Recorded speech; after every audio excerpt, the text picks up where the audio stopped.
अस्सलामुअलैकुम वरहमतुल्लाहि वबरकातुहू। नाज़रीन, आप सबको मालूम है कि हमारे हिंदुस्तान में एसआईआर चालू हो चुका है। बीएलओ घर-घर जा रहे हैं और वो आपके वोटर लिस्ट को यानी कि चेक कर रहे हैं। तो आपको इसमें घबराने की कोई ज़रूरत नहीं है और ना ही डरने की ज़रूरत है और ना लापरवाही की ज़रूरत है। नॉर्मल रहें, जैसे होता था वैसे ही आप रहें। आज हम आपको इस वीडियो में दिखाएँगे, बताएँगे, समझाएँगे। आपसे दरख्वास्त ये है कि आप इस वीडियो को बगौर समाअत फरमाएँ, ध्यान से सुनें, समझें और देखें।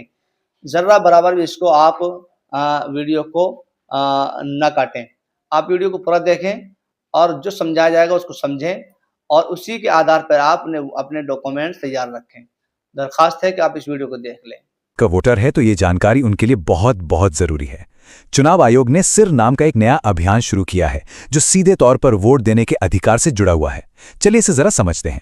देखिए, ये अभियान 2 फेज में होगा।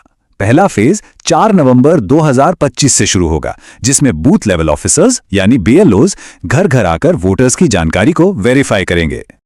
अब इस पूरी प्रक्रिया का जो आधार है वो बहुत सरल है।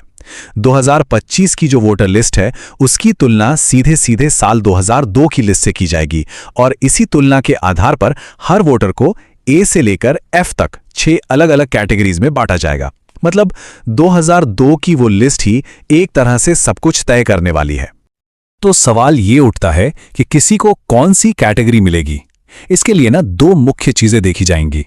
पहली, वोटर की उम्र और दूसरी, 2002 की वोटर लिस्ट में उनके परिवार का नाम है या नहीं।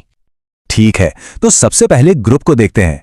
ये वो लोग हैं जिनकी उम्र 38 साल या उससे ज्यादा है, यानी जिनका जन्म 1 जुलाई 1987 को या उससे पहले हुआ है।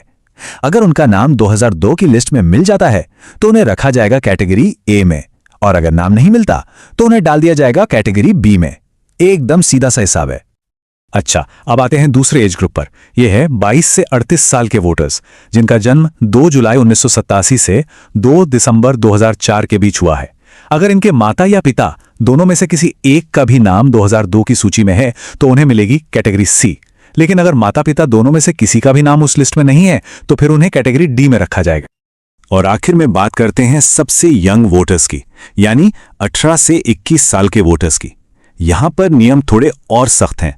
इन्हें कैटेगरी ई में आने के लिए माता और पिता दोनों का नाम 2002 की लिस्ट में होना जरूरी है। अगर एक का भी नाम नहीं मिला तो उन्हें सीधे कैटेगरी एफ में डाल दिया जाएगा। तो ये जो A B C D categories हैं, इनका आखिर मतलब क्या है?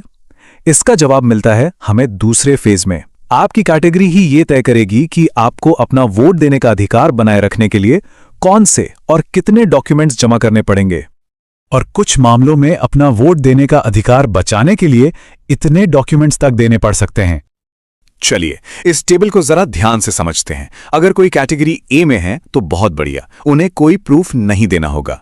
बी, सी और ई कैटेगरी के लोगों को सिर्फ अपना एक प्रूफ देना होगा। लेकिन कैटेगरी डी वालों को अपना और अपने माता या पिता में से किसी एक का यानी कुल 2 प्रूफ देने होंगे। और सबसे ज्यादा कैटेगरी एफ वालों को अपना और अपने माता पिता दोनों का मतलब कुल 3 प्रूफ पेश करने होंगे। और सबसे जरूरी बात, अगर ये प्रूफ नहीं दिए जा सके तो मतदाता सूची से नाम हटने का पूरा खतरा है। तो अब सबसे बड़ा सवाल, आखिर किया क्या जाए? घबराने की जरूरत बिल्कुल नहीं है। कुछ बहुत आसान कदम हैं जो अभी से उठाए जा सकते हैं ताकि आगे चलकर कोई भी परेशानी ना हो।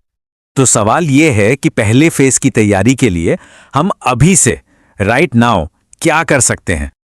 देखिए, हमारा लक्ष्य होना चाहिए कि हम सबसे आसान कैटेगरीज ए, सी और ई में आ जाएं। इसके लिए क्या करना होगा?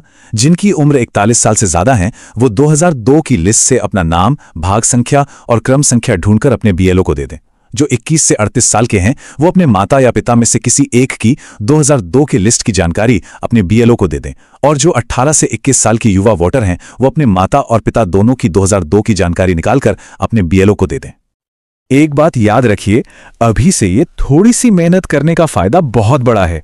जब पहले फेज में बीएलओ वेरिफिकेशन के लिए आएंगे ना, तो उनके लिए आपको ए, सी या ई जैसी आसान कैटेगरी में डालना बहुत सिंपल हो जाएगा और आप भविष्य की बड़ी मुश्किलों से बच जाएंगे। आखिर में ये सारी मेहनत सिर्फ किसी दस्तावेज के लिए नहीं है। जैसा कि इस गाइड में कहा गया है, ये इसलिए है ताकि हमारा वोट देने का अधिकार बरकरार रहे और हम लोकतंत्र को बचा सकें। तो जागरूक रहिए, अपनी जानकारी तैयार रखिए और इस जरूरी संदेश को दूसरों तक भी जरूर पहुंचाइए।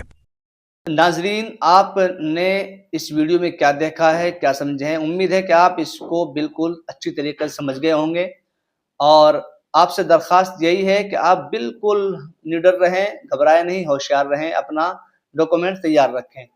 आपसे दरख्वास्त छोटी सी है कि आप इस तरह की वीडियो देखने के लिए हमारी यूट्यूब चैनल को सब्सक्राइब जरूर फरमा लें, ताकि आने वाली हर नई वीडियोस आप तक बआसानी पहुंच सके, और इस वीडियो को शेयर करें ताकि दूसरे का भी फायदा हो सके। अस्सलामु अलैकुम वरहमतुल्लाहि वबरकातुहू।